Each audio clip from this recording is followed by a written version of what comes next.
Go for it. Oh, yeah. 3 pre-rolls today. Blowing out Anthony's ear with Helix. Helix is back, and they're offering up to 20% off all mattress orders and 2 free pillows for our listeners. Nothing worse than going to a mattress store. Order your bed from Helix. Go to helixsleep.com/JRVP. Get up to 20% off your mattress and 2 free pillows. Best offer yet. It will not last long. With Helix, better sleep starts now. Athletic Greens. If you're looking for an easier way to take supplements, Athletic Greens is giving you a free 1-year supply of vitamin D and 5 free travel packs with your first purchase. I gave AG1 a try because I needed some help with my gut health. Go to athleticgreens.com/JRVP. That's athleticgreens.com/JRVP. Check it out. Also, check out Roman. The sooner a person starts treatment for their hair loss, the easier it is to keep the hair that they have. Roman offers clinically proven medication to help treat hair loss. Right now, Roman has special offer for our listeners. Get 20% off your first order. Just go to ro.co/JRVP today. That's ro.co/JRVP today for 20% off. 3 pre-rolls were nice.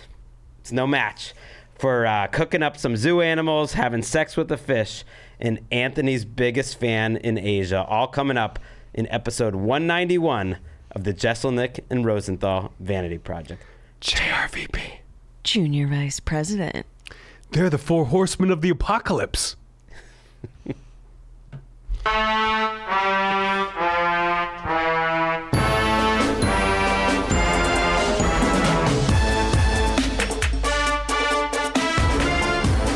First order of business always is, what's that from? That is from a movie I'm going to talk about that I saw this weekend called Knock at the Cabin. Okay. A Knock at the Cabin. We'll talk about it in a second. First of all, let me just say this is going to be a little different podcast this week. We're taping a day early. Greg's got to leave tomorrow for the Super Bowl. We are going to hold it where this is going to come out Tuesday afternoon, probably a little earlier than it would have if we'd done it Tuesday, but we're holding it for the night just for the sake of advertisers. We don't want the advertisers from last week feeling that they got cheated by a day. But I will say this. I will pull the curtain back a little bit. We almost didn't do a podcast this week. We talked about, Aaron, Greg, myself, talked about not doing it. Not because I'm not feeling well. I'm feeling better than I was last week. I thought I was over it last week. I was not. Things got bad again. But it's continually improving. I feel good today. But if they hadn't shot down the Chinese balloon, we would not be here. It was a tough week for, I don't know, I can't speak for you guys. I'll ask you guys how your week was. But as soon as I heard about the Chinese balloon, I got in the fucking basement. Mm-hmm. I got in the fucking basement with a pillow and a bottle of water and a cell phone. Didn't even bring the charger, didn't have time for that.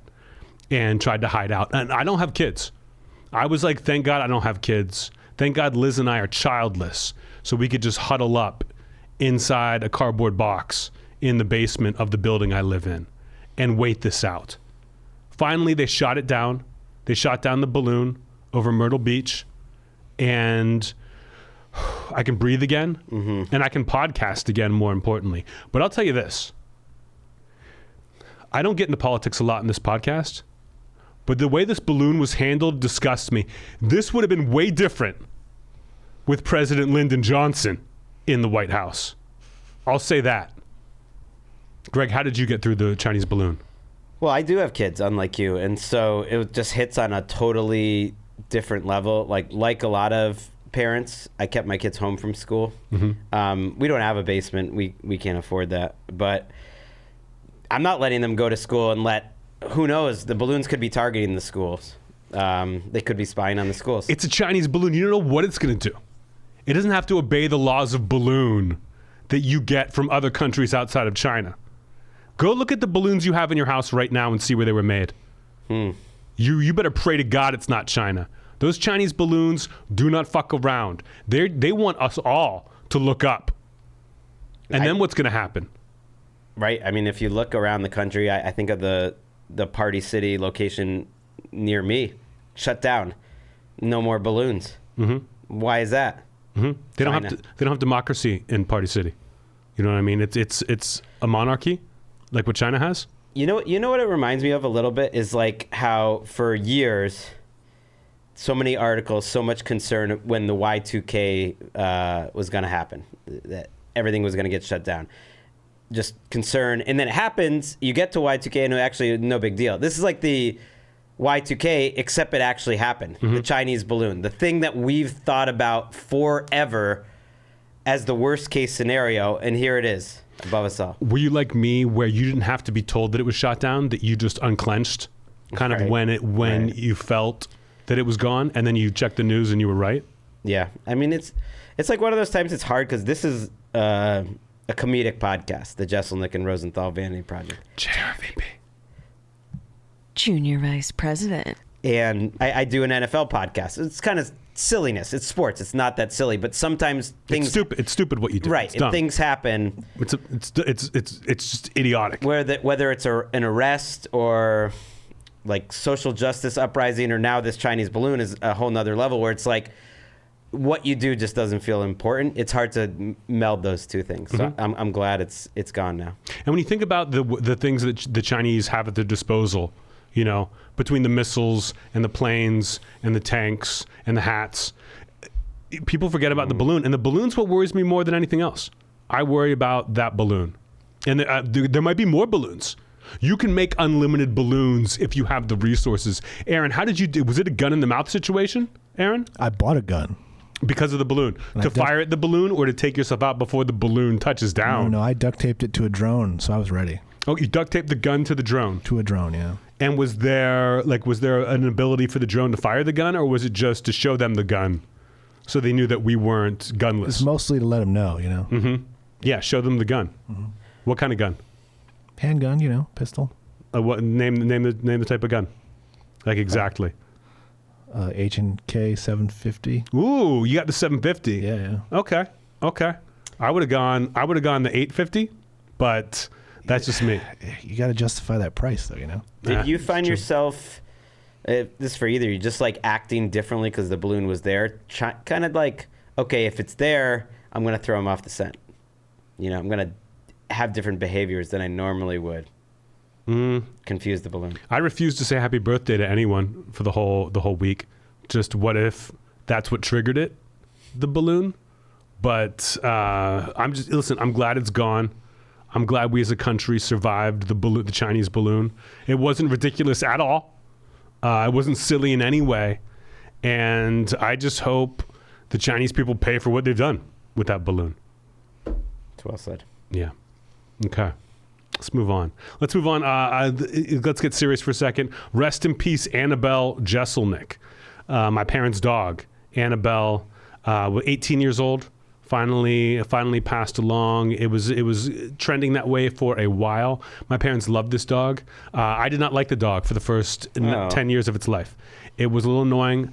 My sister was in law school at the time, and tricked my parents into getting this dog. My parents came to visit her. She'd seen this dog in a pet shop, and fed my mom some cocktails. Took her to the pet store. They nuzzled this little puppy. My mom's in love with it. My dad shows up. They feed him some cocktails. Talk to him about the puppy. He gives them the credit card. My sister buys it. Takes the puppy home. It's gonna be her dog, which is fine. My sister got a dog. Good for her. In the middle of the night, the dog pees on the floor. My sister gives up on the dog immediately. Takes the dog to my parents' hotel room where they're about to leave to go back to Pittsburgh, says, you take this dog. My parents then had to deal with this dog for the next 18 years. And my parents loved the dog. That's ridiculous. But the dog would bark. That's ridiculous. The dog would bark if someone came in the house or someone left the house. If you put on your jacket to leave, the dog started barking. And it was this loud, high-pitched bark. It was a Pomeranian. And there are different kinds of Pomeranians. This one was a little high-strung. But in its later years, it really chilled out. It was just, my parents were always just like carrying it, holding it, slept in bed with them. My parents are very upset, but now they kind of have the freedom back. So shout out to Annabelle. You were a good dog. You did your best. My parents spoiled you. You had a great life. And now you are resting, waiting for Rummy, who's never coming. Rummy's going to live forever. I've decided. Well, maybe Annabelle's hanging out with Seaweed. Or our beautiful turtle that's in the background of my shot. If you watch on Anthony's YouTube page, you should watch on the YouTube page. Subscribe. You know, last week I talked about how I don't care about the podcast. I've got other things to worry about, and the podcast is fun, but it's a vanity project. Greg and I have a good time doing it, but my focus is on stand-up comedy. Greg's focus is on the NFL and his family. And a lot of people who put too much into the podcast, everything else suffers.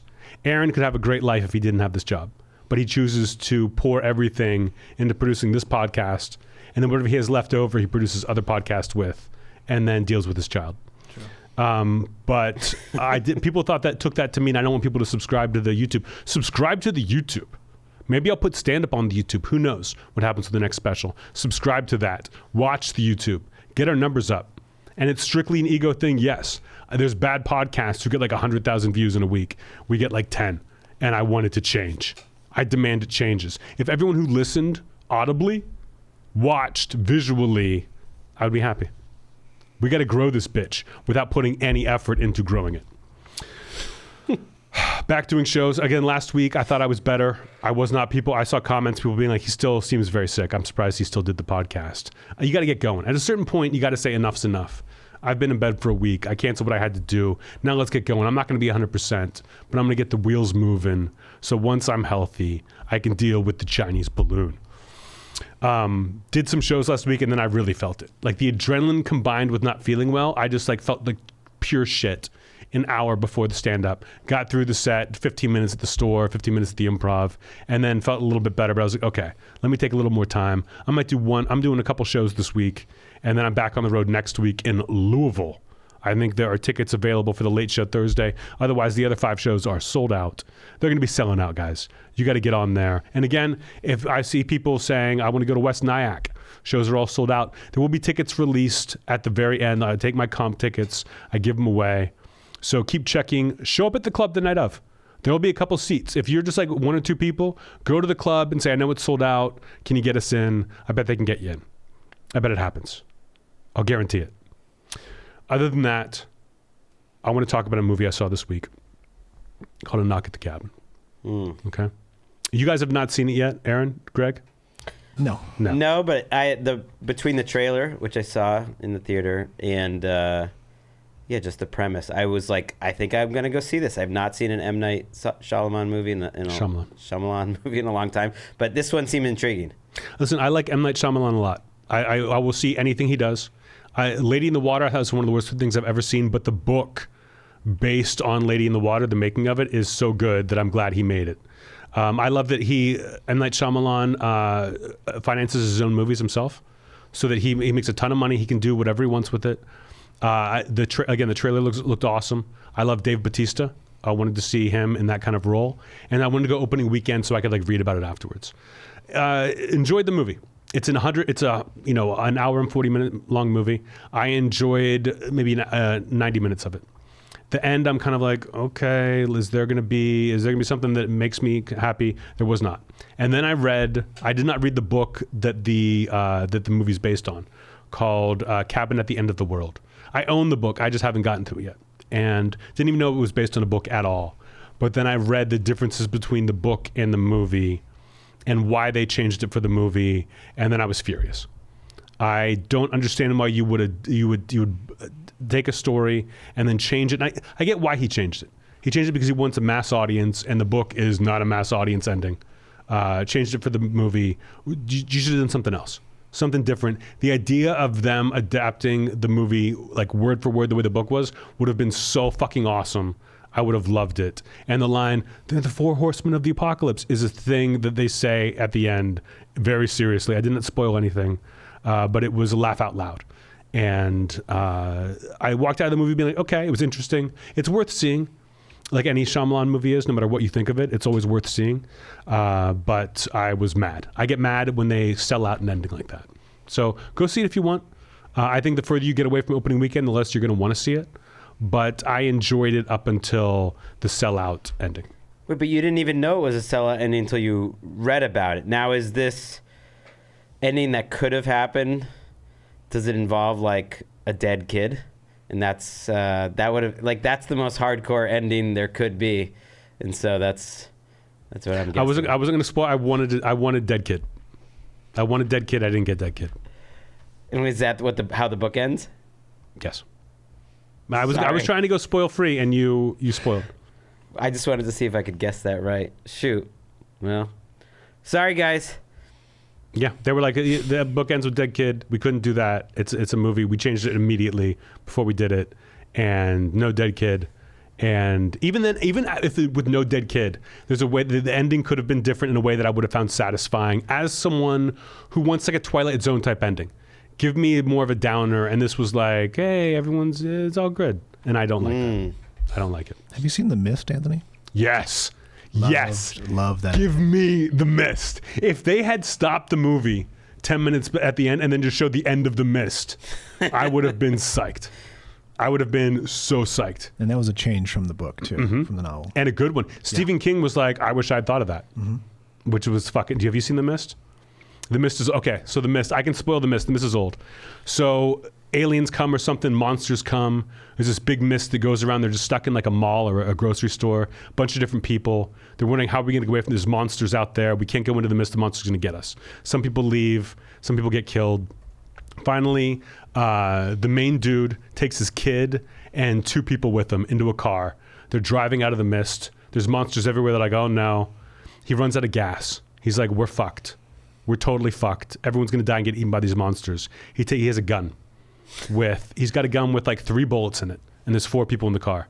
He shoots his son and the 2 people, kills them, puts them out of their misery.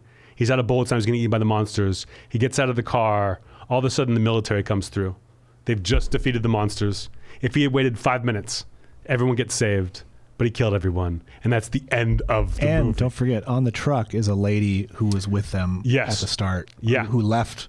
Who had left earlier. Because her kids were somewhere out there. Yeah. And she gets out with her kids, and he's just like, and then end of the movie. Yeah. That's And amazing. it's amazing. Yeah, it's great. Well, the Take problem. notes, M. Night Shyamalan.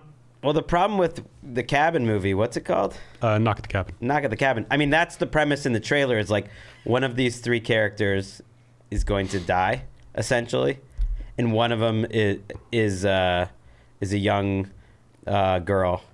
And I mean, even just watching the trailer, I just was thinking like, you know, the girl's not gonna die.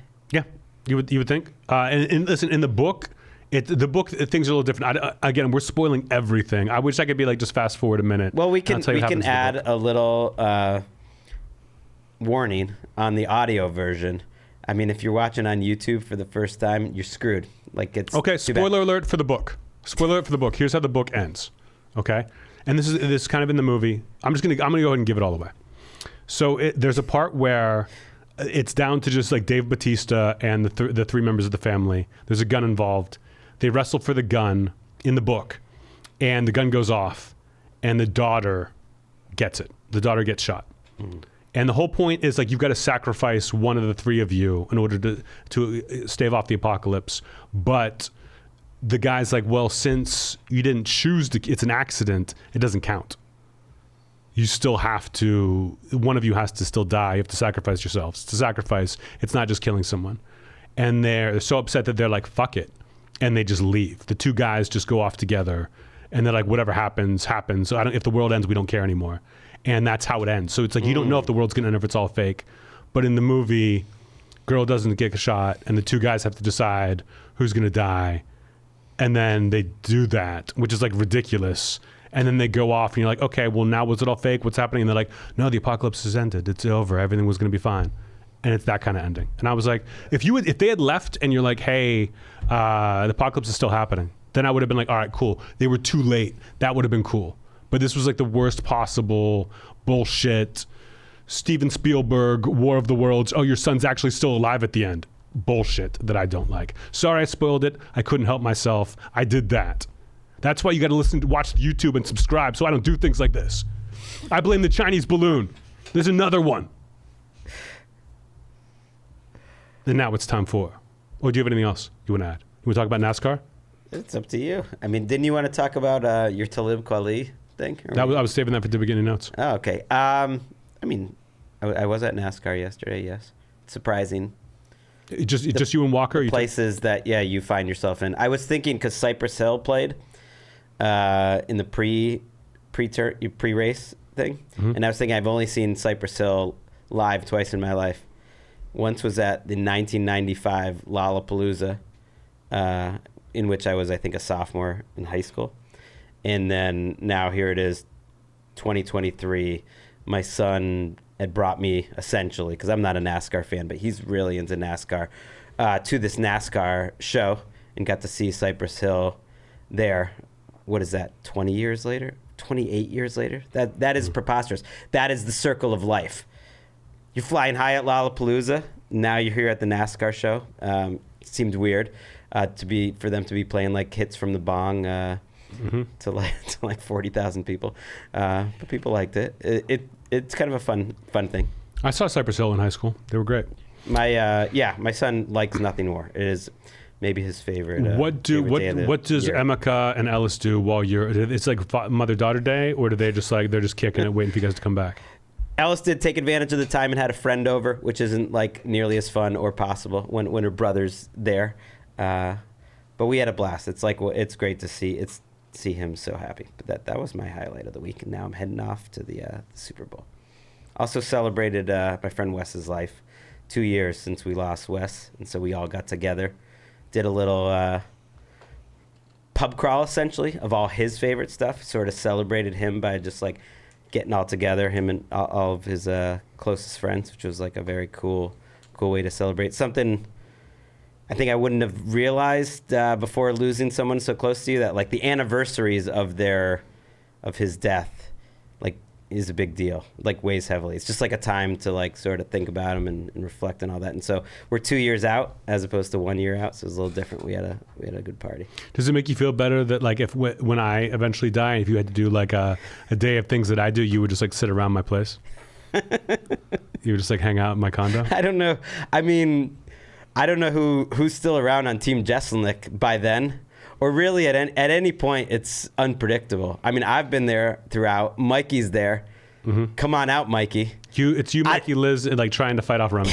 That's trying it. To keep Rummy from your throat. Sounds good. And now it's time for... Did we get any notes? You're a little quick, Aaron. You're a little quick. You have to be. There's a little bit of a delay. You got it. And now it's time for... Did we get any notes? Now, again, you got to let me say it first. Okay, all right. And now it's time for... Did we get any notes? Did we get any notes? Notes. Did we get any notes? Notes. Did we get any notes?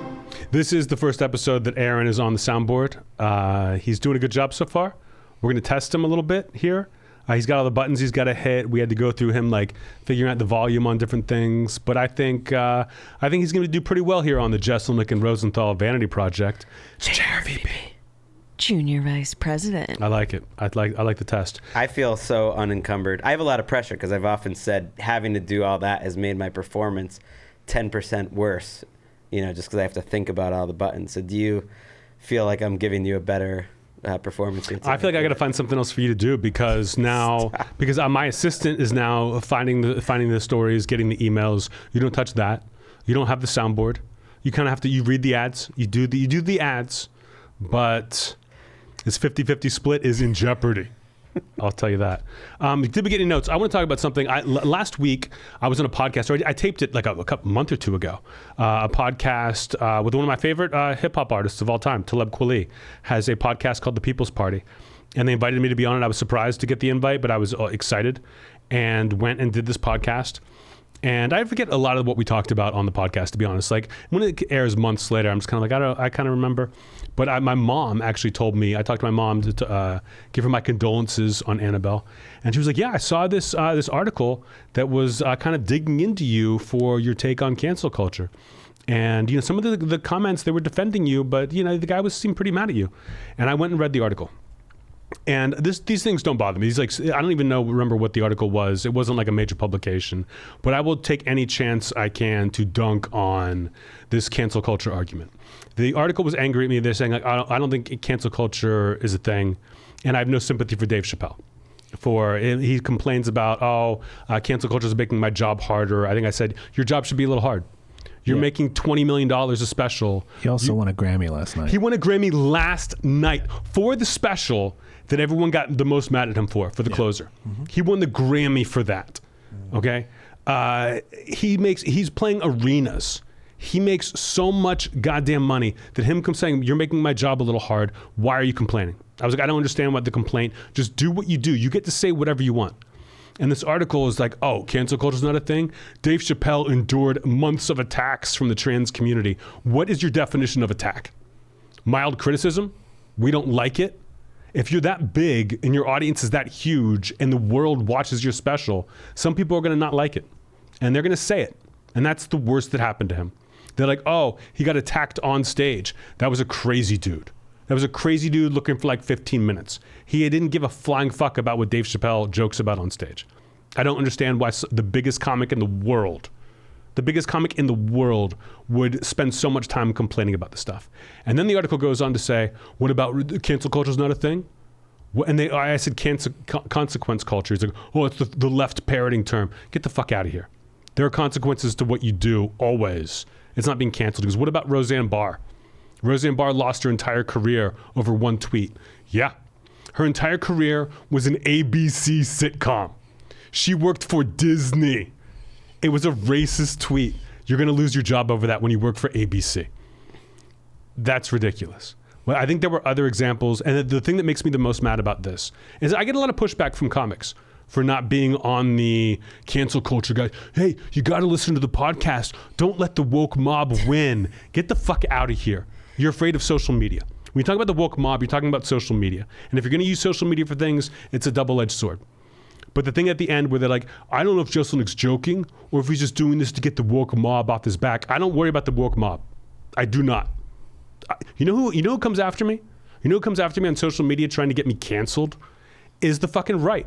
Is QAnon people getting mad about child molester jokes, which I love and I'll never stop doing. And what was the last thing that he said that drove me crazy? It was you're just doing this to keep people off your back. And these are my opinions. I've always had this opinion. I've always believed that it's total bullshit. Comedy should be a little dangerous. And if there's no consequences, then it's not dangerous at all. So do your job. Be better. Joey Swole. And that was, did we get any notes? Did we get any notes? Notes. Did we get any notes? Notes. Did we get any notes? I could shit on cancel culture pussies all day. It's just boring. That's the thing. It's not that funny and it's boring. So if you're a comedian, to talk about it a lot is kind of boring. It's boring and unfunny. And it's marketing. It's like, hey, like my special was so extreme that the streaming services wouldn't take it without me editing out my favorite bits. So I'm going to put it on this site where you've got to pay for it. And if you guys don't pay $20 for this special, then I guess my career's over and the woke mob won. That's marketing. Do what you got to do to sell your special. That's great. It is 100% marketing. None of that stuff actually happened. In the NFL, here's the metaphor I like to use. In the NFL, every single year, before the season starts, they change the rules a little bit. They changed the rules to help the offensive players. You can't hit the quarterback. You can't make contact with the receiver. You can't tackle him this way. And the defensive players get mad. And they complain for a week. They're like, this sucks. Why don't they just put a dress on the guy? This is going to be tough. And then the first game of the season, you have no excuses. You go and play the game. You can't miss a tackle and say, well, these rules, no one gives a shit. They only care about the score. Football players all shut up when the season starts and they play the game with the new rules. Cancel culture, these are the new rules that we have in this society. Oh, that's the thing. At the end of this article, they're like, how many hilarious, amazing jokes have been ruined now because of this? Zero hilarious jokes have been ruined. How many hack-ass jokes that you could have made 30 years ago you can't say anymore? Probably a bunch, but people still do them. You can still say whatever you want. They're just bad jokes. Well, and people do. That's the thing. Sometimes I'll be at a show of yours where it's like a show at the store where everyone's just doing 15 minutes. So it's a big variety of people. And 3 out of 5 people before you have a whole bit on cancel culture or woke. So it's like, you don't want to be doing something that 3 out of 5 people are doing, no matter what it is. Yeah. It's boring. It's bad. No one cares. There are ways around it. I hate the whining. Yeah. I don't like the whining. Roseanne could be selling out comedy clubs right now if she bared down and did stand up again. Yeah. She just doesn't get to have a sitcom. She's doing not an ABC sitcom. She could do another one if she wanted to. And she's got so much goddamn money, she doesn't need to do a bunch of different stuff. Yeah. I'm sure she enjoyed the sitcom and all the money she got, but it's ABC. ABC would never hire me Disney would never hire me in the first place. That it's ridiculous to say that was cancel culture that lost her job. She worked for Disney. And I love Roseanne. I've worked with her twice before. Whenever I see her, we talk. I love her. She deserved to get fired. Nobody wants to work with you. In entertainment, like Armie Hammer's trying to come back right now. People don't want to work with him. People don't want to work with the guy based on what they know now. That's not cancel culture. That's just what happens when shit gets out there. Who wants to deal with it? Nobody's boss wants to deal with the headache that it would take to hire him. That's not cancel culture. Who cares? We're not going to rehab your image. When you're in entertainment, your image is everything. People, it's not like a right to do stand-up. You have to make people buy tickets. And if they don't want to buy them, that's not cancel culture. That's you're bad at your job. And it doesn't, and all the people complaining about it, it's not hurting their ticket selling. No, Louis that's how they sell I think tickets. just did Madison Square Garden. Mm-hmm. Yeah. He lost some FX TV shows because the people at FX didn't want to deal with all the shit they would get for continuing to be in business with him. He fucked up. It's okay. He's doing great. Yeah. Everyone's going to be okay. He sold out to Dolby, where they do the Oscars. He's doing fine. He's probably doing better. Yeah. I think if you read the book about Louis C.K. in 30 years, he will have done better after this. I like Louis C.K. more now. When he originally was doing the comeback, I was like, this is kind of awkward. It's weird. Now I've seen him doing the press tour for this, doing a bunch of different podcasts for the new special that I think it was like a live special you can still buy for a couple of weeks. And he's great. It's like he's been humbled. He's more chill. He's not trying to get it all back with one swing. He's just like existing. And it's extremely interesting. I would buy a ticket to see him. I'd like to see the special. But I wouldn't have said that in his last one. I thought it was still kind of weird. I thought he was in like just a weird space, and things take time. But these people who get mad at me for pushing against the whole cancel culture narrative can all go fuck themselves. But I will talk about it every single time because I love it. I feel like a big, strong Chinese balloon, and you're all just fucking regular balloons from woke party city. Now it's time for Email Corner. Email corner. Emails are a thing. Email corner. It's email corner. Can't cancel Email Corner. You can't. The woke mob writes to us. At JRVP Junior Vice President at gmail.com. And hey, send us more. My assistant now, Miss Kim, sends me the emails. Little lacking this week. I'd like to see. Really? I'd like to see more. I'd like to see more interesting. There's some good ones. The ones we picked were good, but Are they new? I had also sent. Yeah. Well, we had an old supply of them. Maybe we're freshening them up. The first one's from Lee Wary. He says, I've noticed a short supply of Jeselnik signed items on eBay, and what is available is trash. Who the fuck wants a signed headshot? Are you anti-autographs? Have you ever considered commissioning silkscreen tour posters?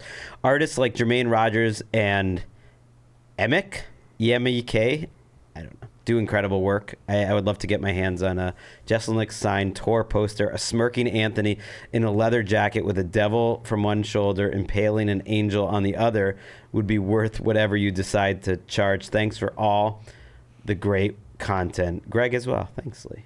You're welcome. That's the 50%. When you see headshots on, it's like you're buying something that kind of commemorates one of the worst moments of my career. Every once in a while, I get to an airport, like I fly in somewhere, and there's a couple guys, those young dudes, with a bunch of headshots asking me to sign, and they got the Sharpie, and they've got like 10 different ones they want me to sign, and I know they're going right on eBay.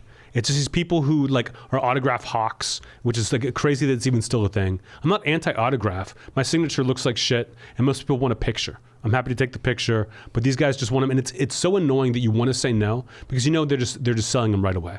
But it's easier just to be like, yeah, sure, just scribble something, and they always go on eBay. I don't know who would pay $15 for a scribbled signed headshot. You go to Montreal, there's like 10 dudes who run around with a bunch of different pictures, and it sucks. But there's such dorks that it's easier just to do it. There's those guys at the NFL Scouting Combine. I mean, there's at a lot of athletic events, but the NFL Scouting Combine, it's especially pathetic because they just like hang out in the hallways of the convention center, and they're asking like a guard from Iowa or whatever for his autograph, but they got everyone all set up there, like in case they become a Hall of Famer someday, just planning ahead. The absolute worst is there's a thing now where they'll ask you to sign a blank, like a photo paper. And so that if you don't sign it, they're not wasting it. Because sometimes they've printed it out, like it's high quality and like you sign it, whatever. But if they don't, they're just like, well, if you sign, like some people will be like, I'll sign 20, and then you print up 20 of you. And I'm like, this is so insulting you would do this. And I actually did it once. I remember I was in Anaheim after a show, and I walk out and there's one guy with his kid. He brings his kid to like kind of get you to come over. And he wasn't even at the show. I'm like, he's like, yeah, would you sign some of these? And I'm like, what, this blank? And he's like, yeah, I get, this way I print them up and whatever. And so I signed like 5. And then my driver is like, don't do that. And I'm like, what do you mean? He's like, he can just print up whatever he wants that you've autographed. He can make it like 9/11, and it's like, which I'm like, oh, that's not a bad idea. But he could just do anything, like me looking like complete shit that I've autographed. I was like, okay, never sign those. And sometimes I remember coming out of Last Comic Standing, in the middle of shooting, I had to go do this thing at NBC, like the upfronts, where I had to go and do all this press. And I've got to go like from there straight to work to film the next episode. And there's like 20 dudes. They're all dudes in their like early 30s, 20s. And they're like, hey, sign this. And I'm like, I've got to go to work. And I just like ignore them and walk away. And the guy goes, oh, wow. And I'm like, you fucking losers sit out here all day long just for autographs of NBC stars. Go fuck yourselves. I hate that. And again, I'll take a picture with whoever. A fan runs into me, I do whatever they want. But these guys, these autograph hawks are the worst. That's the picture thing. Bomani Jones tells the story of once he was with Calvin Johnson, like leaving some panel discussion, and one of those guys was there asking Calvin Johnson for his autograph, and Calvin Johnson was just like, nah, and walked by, and he was just like, well, I hope your plane crashes on the way back to Detroit. And it's like, God damn. Yeah. Why? I hate these people. It reminds me of those people now who do like TikTok things on the street, and they've got their phone set up and they'll ask you like, how much do you make a year? And they're like, you walk by. I was with Lizzie the other day, and some guy's like, hey, can you do a TikTok video? And we're like, no. And like, not like rude, but just like, no. And he goes, oh, okay, wow. And like, go fuck yourself. I don't know why they do it. As for tour posters, I don't know, man. Like, I don't know about merch. I don't know about clothes. I don't know about all this stuff. I'm wearing a Jeselnik and Rosenthal Vanity Project t-shirt right now. JRVP t-shirt right now. Junior Vice President. I had to take off my jacket because it was too white. That was the note I got from Aaron before the show. So I'm showing off the pipes. It was glowing. Showing off the new tattoo a little bit. There we go. It was glowing. The white jacket. But you got to decide. I'm not in the tour poster business. I don't know what even looks good. If someone was like, here, we want to do this, I'd be like, yeah, sure. But then you got to carry them around. You got to get them from show to show. I hate all that stuff. They're a pain in the ass to ship, too. Yeah. I just want to do my set, have people laugh, go buy a ticket. And I understand people enjoy souvenirs. Liz and I talk about this all the time. People want something, whether it's a tour poster or a t-shirt or something. It's just the logistics of it suck. And I'm not a big t-shirt guy. I'm not a big art guy that I don't know what would be good. But maybe we can work something out. I understand why you would want it. I just hate dealing with all of it. So maybe one day. But I like the idea of just like, come see me, buy the ticket, and that's it. But if I can find something that would be easy to do and I was proud of, then listen, I like our JRVP merch, but the company makes it easy. I don't have to touch it. You guys just get it. But maybe down the line, I'll figure something out. But I just hate it. I hate the logistics of it. Yeah, you can go to anthonyjeselnik.com for it. Our next question is from Kaz from Tokyo. I consider myself to be the most bones and all Jeselnik fan in Asia. Is that good or bad? We don't know. We don't know yet. I think this is a good bones and all, but we'll see. Having listened to every JRVP episode in the last 3 years, including the live stream. Oh, okay. The little extra show we did. Episode 100. Should we think about... We got 200 coming up. I know. I'm thinking about it. Listeners, tell us if you want a little live stream show. As well as memorizing all of Anthony's 4 hours. Like, those two things are not equal. Like, a lot of people have listened to every JRVP episode. Not a lot of people have memorized all 4 of your hours of comedy. That seems wild. I have a question for Anthony. Have you ever tried observational bits? What made you realize you were best suited for dark one-liners? Additionally, how would you go back and forth between your one-liners and observational bits? Good question. I can't. I come up with observational bits sometimes, but that's a podcast thing. That is like if crowd work comes up and somebody asks about something, I can talk about it. But with dark one-liners, you got to stay in that lane. Like Jim Gaffigan once talked about it. People were like, "Do you not like dark humor, edgy humor?" He's like, "No, I love it, but I also like joking about food. You know, I want to talk about bacon, and you can't do both." So he just picked one and stuck to it. Where if I'm doing dark one-liners, and then all of a sudden I'm like, "Oh, like I always thought it was funny that, you know, like you see blind people have to read Braille, correct? And it's like these little tiny dots." That I think it's so funny that because it's like really hard to learn how to read. You got to like it's tactile. You got to touch. You got to figure out what the alphabet is. But then it makes me laugh that once you learn how to read Braille, you're blind. You have to find Braille. You have to find it. If you go to an elevator, there's like a little Braille next to the buttons. How do you find the Braille? How do you find where it is? Are you just touching shit all the time, waiting to come across Braille? Like, that's funny to me, but trying to do it on stage doesn't work with the other things I talk about. So I just abandoned it. If I come up with an idea in my head that's like observational, it's a podcast thing. Or I just keep it in my head and I can talk about it on a late night show. But when I'm on stage, it's like being in a movie. It's like if you're in a horror movie and you thought of some wacky, funny idea, that's for a comedy. That's for something else. It's just not in the same genre that I do, and it doesn't really work. It's too much of a culture clash. What if you did a whole story, hour on the Braille thing, though? Because I think it has legs. I think maybe 90 minutes. I don't know if an hour is enough to contain it. But once I get my bit about the Chinese balloon and the Braille thing, I think we could be good. But just because something's funny doesn't mean it belongs in my act. You know, that it's too weird. Telling a true story is weird for me on stage because everyone's waiting for the twist to come at the end. And I've done it before with thoughts and prayers, different things, but I have to be very careful about how I do it. So I do like observational humor, but I love what I get to do, and I just want to stick to that.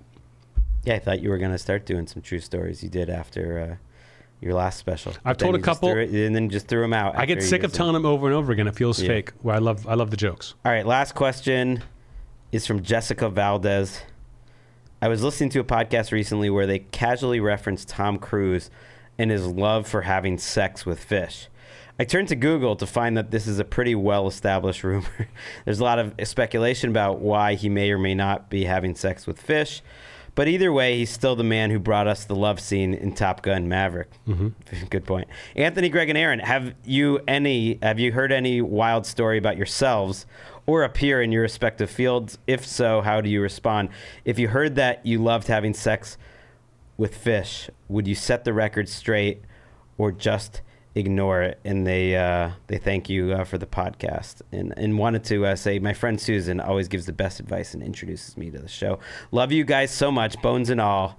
Museum forever. Thank you, Jessica. Museum. Thank you, Jessica. Museum. I a long time ago, before I even got into stand-up comedy, I remember reading about the Rolling Stones. And it was talking about different bands and how there were all the kinds of rumors about different bands. And they said there were some bands that would sue. That would hear a rumor in a tabloid or something and they would sue immediately. And then there were the Rolling Stones. The Rolling Stones didn't give a flying fuck. They were like, write whatever you want. We don't care. We're not going to acknowledge it. We're not going to tell you it's wrong. We're not going to tell you it's true. We just don't care. Write whatever you want. We're doing our own thing. And I was like, that's the way to handle all this shit. I mean, there was a rumor about me. I'll address this one just because of this. There was a rumor about me a couple years ago, I don't know if you remember this, that said I didn't like having sex with fish. And it upset me. My mom was crying. She was like, I thought I taught you better than to not enjoy having sex with fish, because I love it. It's great. It's like having sex with a person, only it's slippery, more slippery. Actually, they're both kind of slippery. It's more, there's less scales on a person. Aaron, do you know what I mean? I do. You know there's scales on a fish? That if you rub it one way, it's cool. If you rub it the other way, it's the worst day of your life. That's what's fun about having sex with fish. You're with a person. You rub it both ways, it's fine. You know? Well, so fish also don't talk back, you know?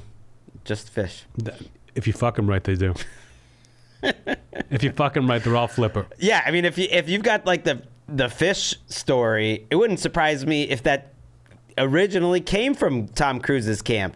That's something you want to pump up. You like if that's out there that you love having sex with fish, it's like, please, no press is bad press. It's a fish dependent thing though. If it's a goldfish thing, you're like, oh, what am I, some kind of weirdo? If it's carp, yeah, I'm fucking the carp.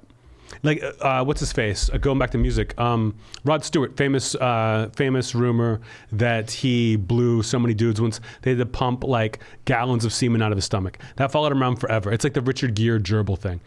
Rod Stewart didn't say shit for like ever, and then he had a book come out a couple years ago, and he was like, actually, I had an assistant who I fired, and he was really mad at me and started that rumor, and it's been following me forever. But this is the truth. It's just that, and you totally believe that. It's a crazy rumor, even though that has happened to me. Gallons. That's why I was sick a couple weeks ago. That's why we had to miss the podcast. But I like that. Just like, who gives a shit? This doesn't bother me. If my friend wants to ask me about it, okay, I'll talk about it. But to address it publicly, it's so much cooler to just be like, we don't say whatever you want. Who cares? What's your take on this? I mean, yeah, I agree with all that. The second you say anything about it, it gives it agency. It's kind of like people come at you on Twitter. The better stuff, or the better thing is to just completely ignore it. But there are those rumors. I don't know, like I'm thinking more interpersonally in an industry that you do feel like are true, that you know enough people close to the situation and have some like close sources that are out there. And I always do think, does the person who the rumor's about knows that's true? And if it is, I mean, knows that everyone has heard it, I would assume. And like, they can't say anything, because if it is true, they just have to put their head down and ignore it. I'm thinking of one in the sports media industry that I'm thinking of, where like poop is involved and getting too drunk and basically not being available for their job and being genuine concern and someone finding this person essentially, and there's poop involved, there's alcohol, there's missed work involved, and it's like a classic story inside the media game, sports media game, and like everyone just assumes this story is true, and it must be terrible to be that person who the story's about, because whenever you see this person, that's what you think about. That was Greg Rosenthal throwing Mina Kimes under the bus. And that was... Hang on. So, just one thing. So was this the love scene in Top Gun Maverick? Was that this person being sarcastic? Because that was one of the worst in history. Oh, I don't know if you paid attention. I guess maybe this was before we came into the studio. Yeah, maybe. But we talked about... I saw Top Gun Maverick, and I talked about how it's the hottest love scene ever. And I can't believe they didn't get an NC-17 rating, and that people in the theater were masturbating, whether they wanted to or not, because it was so hot, even though it's literally them having a nice conversation. Yeah. I mean, yeah, just where his shirt magically disappears. Like how many kids were born 10 months after opening weekend of Top Gun Maverick, just from in theater. Just when you get Connolly and Cruise in the same bed, not touching, but in the same bed. They don't say what they don't show what they're saying. You just see them laying there, kind of like smiling, like having a nice conversation in bed, as if nothing happened. That it made me laugh so hard. Thank you, Aaron, for not getting the joke at all. Well, he wasn't there. I think he may have been though. It wasn't that long ago. No, he wasn't. No, I think yeah. I'm sad I wasn't though. That was. I remember it was. We were in our houses. For that gem. And last week I talked about Nate Bargatze's bit about his wife shitting on his chest. Like, he got me. Like, I can't believe that was even a question that I was. You got me. It's so. I mean, Aaron got it immediately that I was joking. I saw people being like, "What the fuck? Like, you got me again." Like, listen, not everything's a Janet Roth situation. Sometimes I'm just joking around, and I assume people would get it. But yeah, people got Janet Roth, and that was Email Corner. Emails are a thing. And that was Email Corner. Diamonds around the world unite. Now it's time for Ad Copy. Man, he's really stepped in and is nailing it. You know who else nails it? Helix. One of our longest time sponsors, because we enjoy the Helix sleep experience so much. We got the Helix sleep mattresses a little while back. Totally changed up my sleeping game. I sleep much better. I sleep on my side. They have the memory foam layers, which provides optimal pressure relief if you sleep on your side. But you can sleep on your back, you can sleep on your front, whatever it is. Helix Sleep customizes their mattress for you. They have kids mattresses. They've got the adult mattresses. They've got a million different options. If you want to get super fancy, you can do it. If you don't, you don't have to. Whether you want the memory foam, whether you don't, you take the Helix Sleep quiz. I'll tell you what I like. Yeah. I like to be cold. I like to be cool in bed. I don't want the mattress heating up. I've gone through mattresses that I'm like, I love this mattress. It's so comfortable. It's too hot. I start to sweat in my sleep. Helix gives you a cool version. They do. They have a 10 or 15-year warranty depending on the model.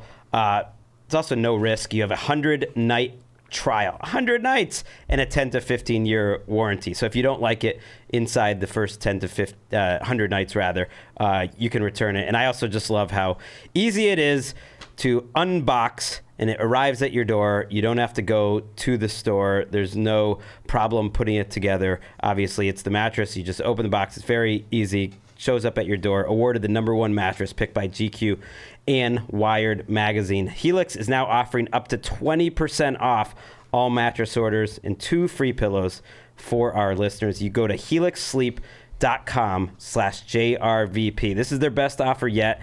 It won't last long. Again, it's a different offer than in the past. Up to 20% off all mattress orders, 2 free pillows. helixsleep.com/JRVP. With Helix, better sleep starts now. Roman's in the business of helping you out. So we talk about how they help you out in the bedroom sometime. How about helping you out get into the bedroom by improving your hair? You know, people get to the bedroom more if they have hair. It's been proven. Just look at Anthony. Roman offers both prescription medication and over-the-counter treatments for hair loss. There are options available. Up to about 42% of men experience moderate to extensive hair loss in their lifetime. And the key is the sooner you start treatment, the easier it is to keep the hair that you do have. So if you just started, it's just popping, maybe a bald spot's popping up, that's the time to go get it treated. Roman offers specially formulated shampoos and conditioners also with ingredients that fortify and moisturize hair to look fuller. I should get that. Fish care about that kind of stuff. Treatments start at $20 per month on a quarterly basis. I could use that. A little thickening, I would say, not quite as thick in the back as before. Everybody wants their hair to be thicker. No matter how thick your hair is, you want it to be thicker. Getting started is simple. You complete a free online visit. Then a U.S. licensed healthcare professional works with you to find the best treatment plan. And if it's appropriate, Roman ships it to you directly in discreet packaging with free 2-day shipping. I don't even need it discreet. I'm proud. Right now, Roman has a special offer for our listeners. Use the link to get 20% off your first order. The link is ro.co/JRVP today. That's ro.co/JRVP today for 20% off. Again, ro.co/JRVP. Athletic Greens is also back. Athletic Greens is always here. Athletic Greens never left. They really didn't. They really don't. Love it. Every single morning. I was just having a conversation with our friend Lakeisha this weekend. We went out to dinner, me, Lakeisha, Emeka. She used the promo code. She went to athleticgreens.com/JRVP to get her Athletic Greens. She loves it. And she was like, I know some of your sponsors, like you guys don't really use it, but do you guys really use it every morning like you said? And Emeka and I were like, God damn right we do. Every morning. I mean, it's like clockwork now. It's the first thing I do, I get up, make myself Athletic Greens, sit down, check my email, drink it quickly. I drink it cold. Some people go room temp. That's okay. But I don't even think about it anymore. I just do it. When I go on the road, I got the travel packs, throw them in my bag, and I like it because I'm like, okay, how long am I here for? 4 travel packs. You know, I have that last one before I get in the plane to go home Sunday. I love it. I love Athletic Greens. Athletic Greens forever. 75 minerals, vitamins, all sorts of stuff that helps your hair look better, your skin look better, your nails, energy, gut health. That's what I like in the morning. I have the vitamin AG1 and coffee. Really test that gut health, you know? Give them a little test early. If you're looking for an easier way to take supplements, Athletic Greens is giving you a free 1-year supply of vitamin D and 5 free travel packs with your first purchase. Go to athleticgreens.com/JRVP. Again, athleticgreens.com/JRVP. Check it out. And that was ad copy. Let's get to headlines. Headlines. Let's get the headlines.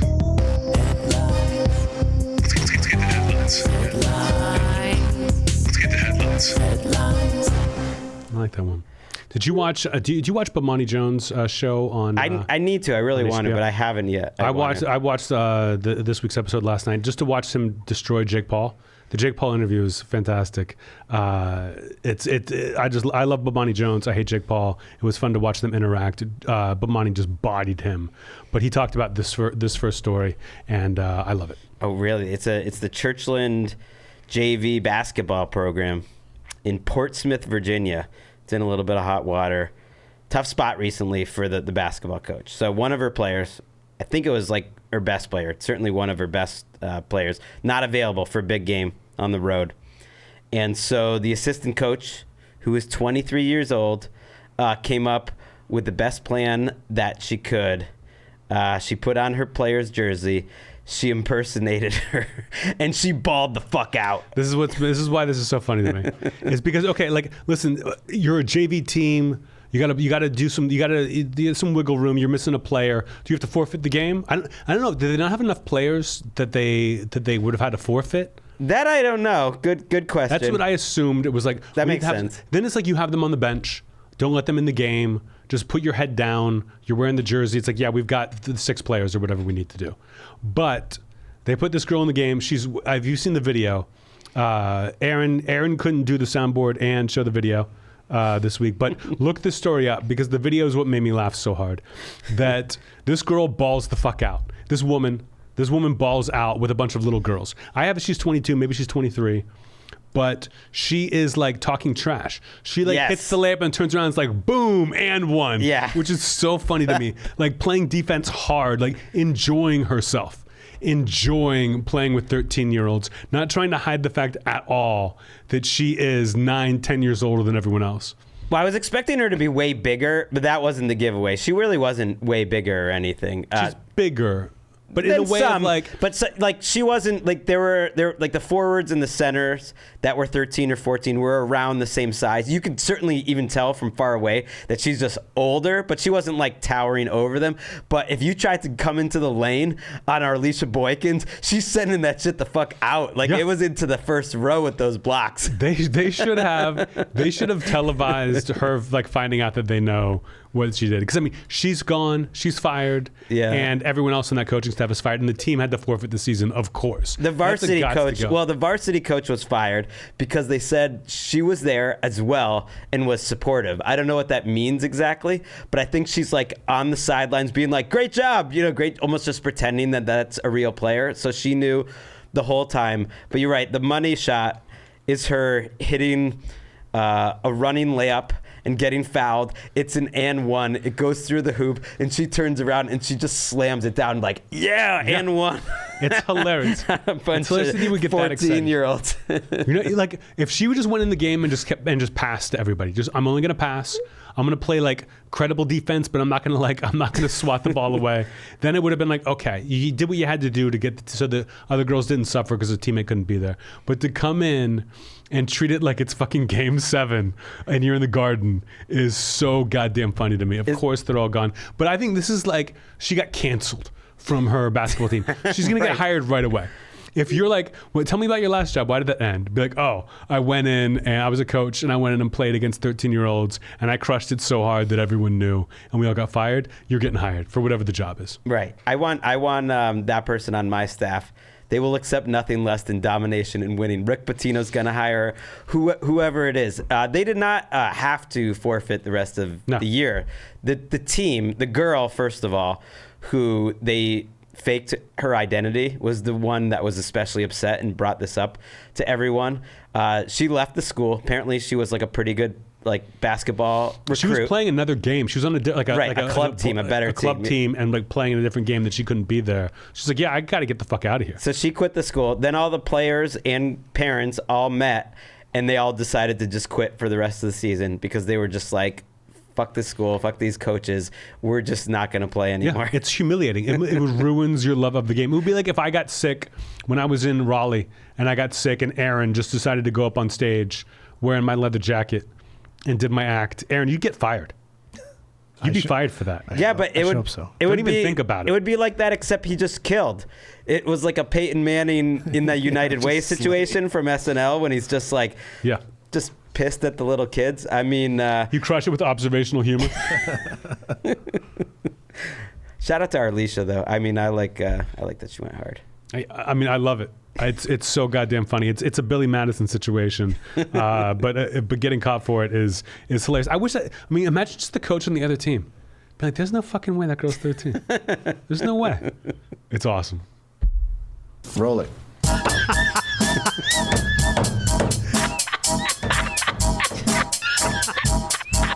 Good one. That is a good one. We need to have your assistant also let us know if the guy, now I forget his name off the top of my head, if he sends in any more little sounds, little music, be on top of that. He'll just fire some in there every once in a while. One thing I noticed in the headlines this week, or just in general lately, is like a new genre: social media prank leads to death. That's a whole new one. And so we've got one to talk about this week from Tennessee, where they learned that a young man and a friend approached a group of people with a set of little butcher knives as part of a prank where they were pretending to rob someone. Unfortunately, the person they were trying to rob, David Starnes Jr., 23 years old, was not having it and immediately shot the prankster to death. Yeah. You don't know it's a prank. These people should all be shot. All of them. When you see, have you ever seen the one where the guys are in a parking garage, and then some little spooky girl shows up, and she's got the hair down, she's wearing a white dress, just walking towards them, and they just run away. You can kill that person. You don't. If someone's threatening your life, if you think you're about to be murdered, you don't be like, this might be a prank. Kill those people. Kill them all. Did you see? There was a one. Well, I don't really support just carrying your gun around in case someone tries to. I don't have a gun for this reason. I don't have a gun for this reason. But if I pick up a brick, if I'm in a parking lot and something's coming at me, and I pick up a brick and whip it at them, I'm in the right. I'm right to do that. Do not prank people in this way. If your prank makes someone afraid for their life. There was a video I saw a couple days ago where a kid picks up a dead snake and throws it on a woman's car and is filming it. And the husband comes and knocks the dude to the ground. Is get the fuck away from my wife, knocks him to the ground. Everyone's oh, did he overreact? No. His wife he doesn't know this guy. His wife could be in danger. You handle your business. This prank of making people afraid is if you kind of embarrass someone, the guy who pretends to be a bush sits in a planter and jumps out at people, right? They to scare them, to knock them down. It's oh, we got you on, we pranked you. If you turn and swing at that dude, if someone jumps out and your reaction is to swing, you're right to do that. That all these people, the guy was killed. He was shot and killed? Yeah. Don't pull knives on people as part of a video prank. I don't know what you hope to get out of it, but you deserve what you got. Also, the trend itself, robbery pranks, which is relatively popular on YouTube.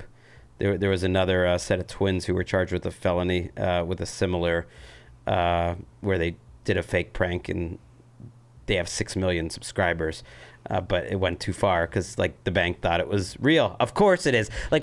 This is not something that anyone wants. This is not a good way to become famous. It should never be in your mind that maybe it's a prank. You've got to treat it like it's his life or death. There's a guy who, these two kids walk up, and let's say you're walking with Emeka, and some guy's hey, nice ass. And you're wait, what? Are you talking to my wife? And then the guy behind him is carrying like a donkey toy. He's yeah, right? This is a cool donkky. And everyone's oh, ha, ha. You can punch that dude. Yeah. You can punch a guy coming up to your girlfriend and saying shit like that.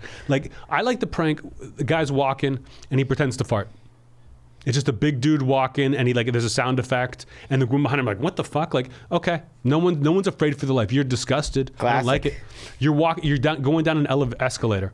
Somebody on the other end touches your hand and sees if you look around. That's annoying. Don't touch me. Don't touch me for your social media. I hate it. Kill them all. It should be the fucking purge. Touching hand, is that killable? Not killable, but not cool either. It should be the purge. Whenever someone pulls out a video and tries to make you part of their content without you knowing about it, it should be the purge. Aaron, back me up. They're done. It should be the purge. Exactly. Bones and all. Bones and all. Bones and all. The Bones and All purge crossover. You know what that's going to be? Bones and all. Bones and all. Come on.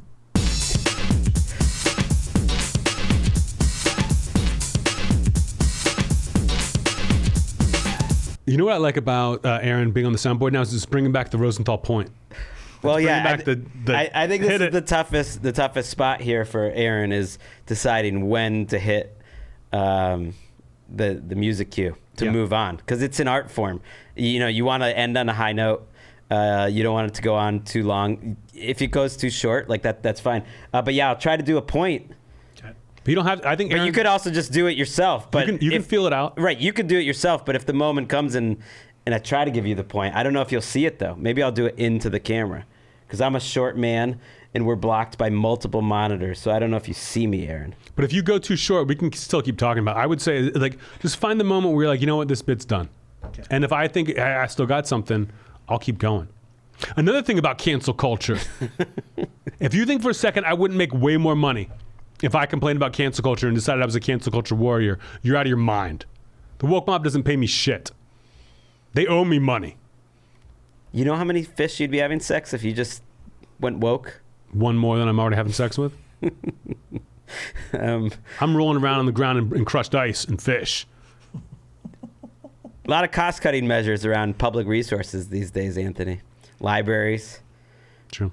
City halls. Zoos. You name it. And sometimes because of that, difficult budget measures have to be made.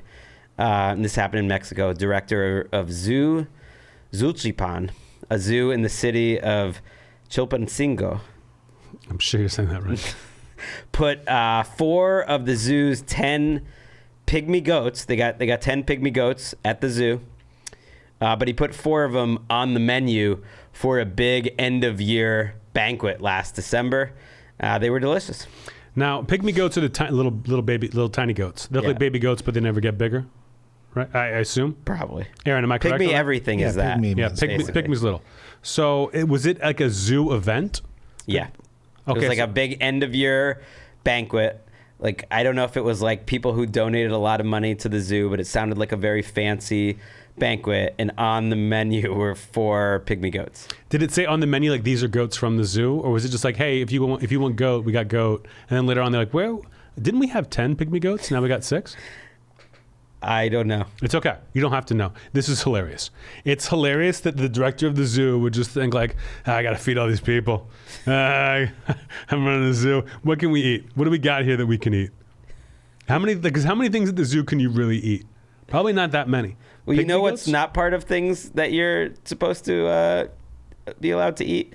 Things at the zoo? Pygmy goats. They're not supposed to be. They said it's dangerous because of like the type of diet that they had. Like, they are not meant to be eaten by humans. They put the people at risk because they're not fit for human consumption in general. I just pictured this guy in the kitchen whipping up tortas. Like whipping up tortas for the party. But he's the head of the zoo. Why is he even in the kitchen? He's not normally. He's short-staffed that day. He's making up tortas and he drops a tray and he's like, "Fuck, what am I gonna?" Okay, I can. You know what? My life is like a sitcom. I'm just gonna kill 4 of these pygmy goats, grill them up. No one will be the wiser. And he just imagining that no one would notice that 60% of your pygmy goats are gone. I think everyone knew. I think he knew that they knew that they were the pygmy goats because it was an end of the year party. It was like supposed to be a big celebration. Maybe he thought maybe it is a delicacy. Listen, I'll tell you what's a delicacy is looking at pygmy goats. When you go to the zoo, you go straight to the pygmy goats, and you want to see 10 at least. See, this is where I disagree with you. I know we're supposed to yes and, but I feel like 10's too many. I feel like how many, you go to the zoo, you see the goats, the pygmy goats, 6 feels like a perfect amount. You're misunderstanding me because the majesty of 10 pygmy goats is too much. That's why you cycle them out. You let a couple pygmy goats rest, and you bring the rest out, and the next day the refreshed pygmy goats come out, and then they entertain the people. Makes sense. Pygmy goats can do it all. But to be the director and just be like, it'll be fine. No one will ever catch on to this. I'm not going to get in trouble at all. Let's kill some pygmy goats is awesome. Oh, there's more. It is wild. So a subsequent investigation. This is what got him into trouble. His name was Nava Noriega. It found that on top of the meal that he gave to his staffers. So I guess it was like an end of the year party for staffers. He also at one point had illegally traded a zebra and 4 Watusi cattle with private individuals, like just pay the public. He traded a zebra and 4 Watusi cattle to individuals for 3 deer and some tools and supply, which you're not supposed to do that. No, I believe you. Are the deer supposed to go into the zoo, or was he eating deer? No. I think it was for the zoo, but like everyone knows that is not a fair trade. Like you need more than 3 deer and tools and supply if you're going to give up a zebra and 4 Watusi castles. You want like future considerations, like draft picks, like whatever it's going to be, you need more. There's no way this is it for this guy. I bet he like shows up one day in like a really nice coat. And like, what kind of leather is that? He's like, don't worry about it. You're right. So there is more. Really? I mean, not quite that, but several animal births at the zoo were not recorded. So I think he was like not recording them so he could trade them, and that he falsely logged the deaths of some animals that were not dead. At least 14 animals, a coyote, a baby macaw, and a jaguar are just completely missing, and they don't know what happened to them. So I think he was just off making trades, making sales. I love when people do incredibly shady shit like this and just think they're never gonna get caught. Just like, yeah, well, I got away with it once. I killed some goats. I'm going to get away with some more, and then it all comes down. They're like, oh yeah, this was wrong all the time. I just feel bad for Mexican zoos in general, because this level of corruption is not what we think about when we think about Mexico. Can't do it. I thought Aaron might get it. Last headline. I like that you knew it was last headline. No, I wasn't looking at you to point. I was thinking that Aaron would be like, okay, you talked about it. I know the timing now. Boom. I pressed it. It just did not go. I was saying sorry to the listeners. The viewers. The viewers and the listeners. I do love last headline. Finally in the news, Anthony's long talked about the best way to get rid of a baby. And the couple in Israel tried a new tactic. Recently bringing their baby to the airport. The couple have not been identified, but they were checking in for a flight to Brussels from Israel with the infant. The baby did not have a ticket, and they did not pay the extra charge to bring the infant on. That the couple learned they needed it. They were late for the flight apparently, and they just left the baby at the counter and then ran to go get their flight. This is what I love about the story, because when I first saw it, I thought it was like these people couldn't take care of the baby. They were just like, we can't deal with this. We're gonna leave it at the airport, and we're gonna make our getaway by leaving the baby here, getting on a plane, and then when we land, it's like they'll find something. The baby will live a better life. No, they just didn't pay like the $15 fee, because you don't need a ticket for the baby.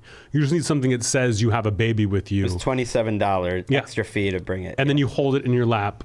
Like people do. So they showed up and they were just like, oh, we don't have this, and they're so late. They couldn't have made their flight anyway. Like check-in was already closed. Even if they had gotten through security, like without the baby, they still weren't getting on the flight. But they just left the baby at the counter. They didn't hide it somewhere. They were like, "Oh, we can't take it." Okay, left the baby there and then bolted. Police were called, and the police said, "We talked to them. They have the baby now. It's fine." The police weren't even like mad. They were just like, "Here's your baby." And they're like, "Oh yeah, the baby." No one was like, "Hey, what were you thinking? Hey, what if you had gotten on the plane? What would you have done with the baby? Were we supposed to bring the baby on a different flight?" Like, these people should not have a child.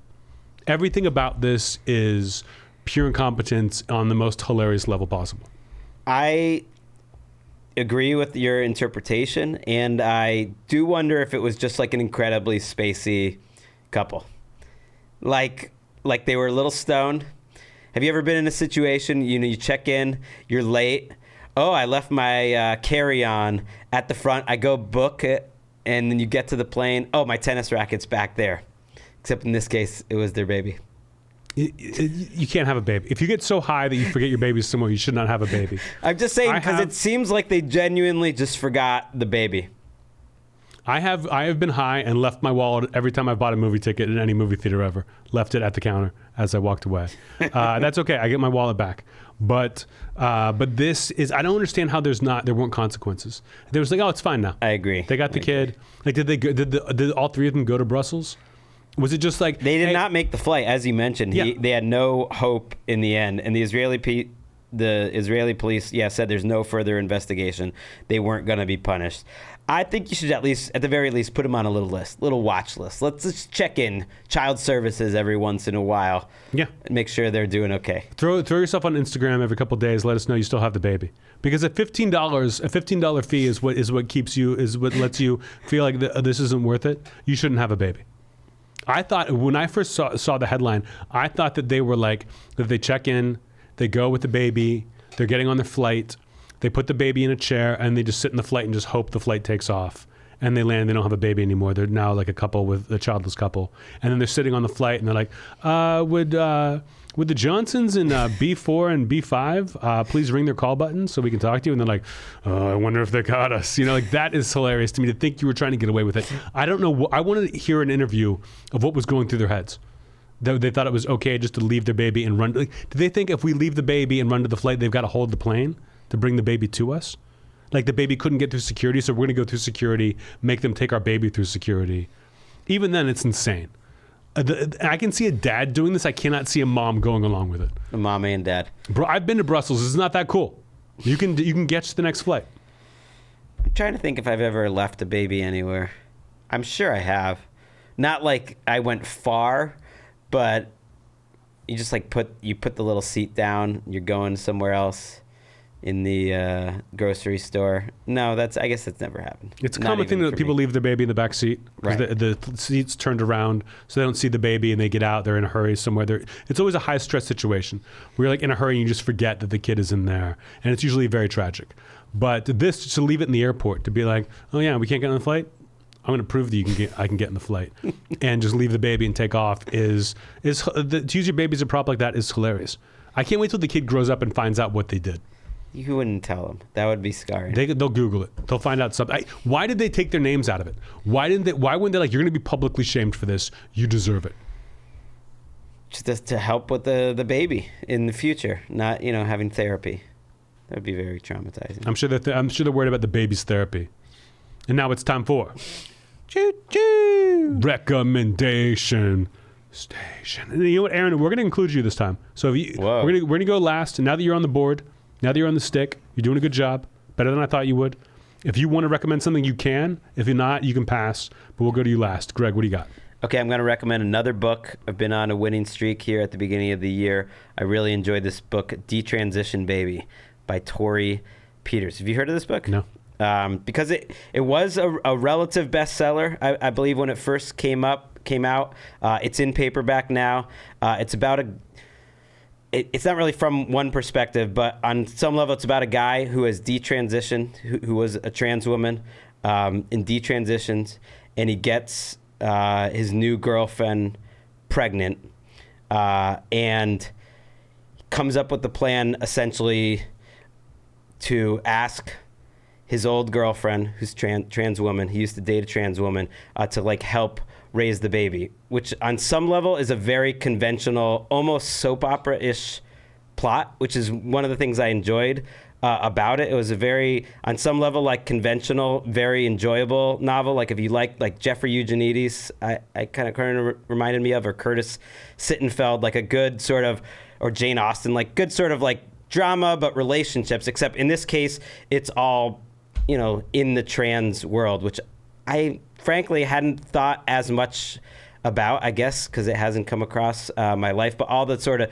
different particulars, it's on a lot of levels from the perspective of this trans woman who had broken up with this guy and all the complicated feelings that comes with that. And it doesn't kind of dumb it down for the non-trans audience. So, I learned what a tapis femme is, and just lots of other parts of the trans community. But on another level, it was just like a really enjoyable, quick read that I think most people that listen to this podcast would like a lot. It's called Detransition Baby by Tori Peters, and was quite a popular book, I think. A memoir or a novel? No, it's a novel. Okay. It's very much a novel with like hooks and different big endings. It's set in Brooklyn in the present day. It was good.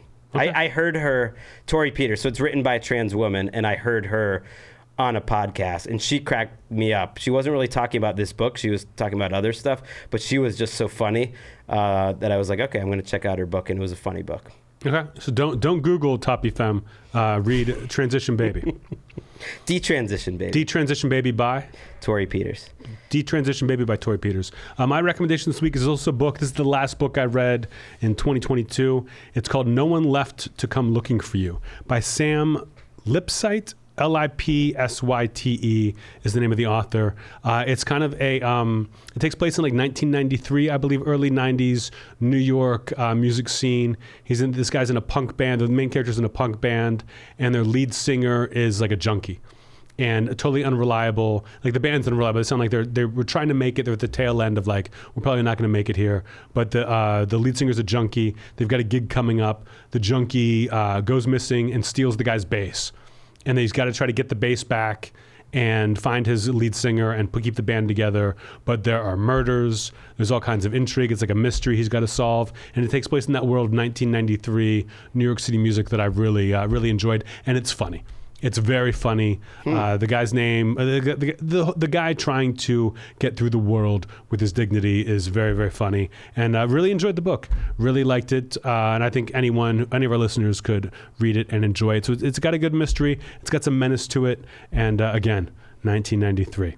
Funny, very well written. No One Left to Come Looking for You by Sam Lipsyte, I believe. Now, Aaron, do you have a recommendation this week? I guess, if anyone's not watching Last of Us. Ooh, I'm watching Last of Us. You gotta, yeah. Let's talk Last of Us. What do you think of last night's episode? It's great. Yeah.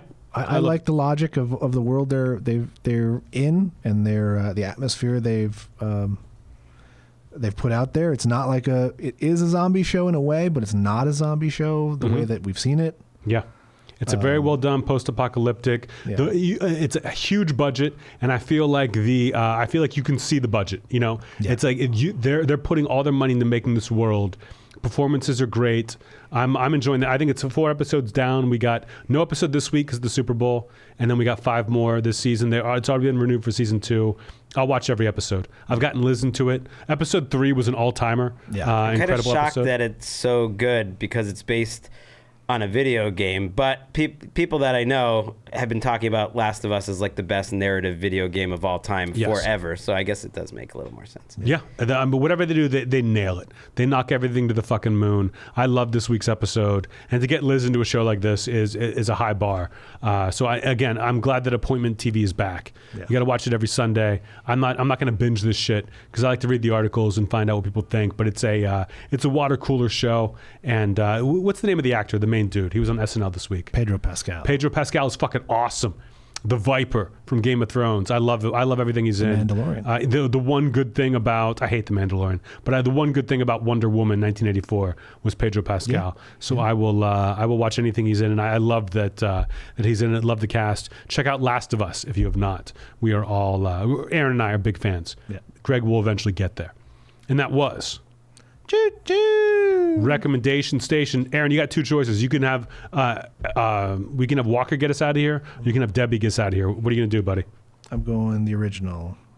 Whoa, Nelly Focaccia, that's a spicy meatball. Thank you, Walker.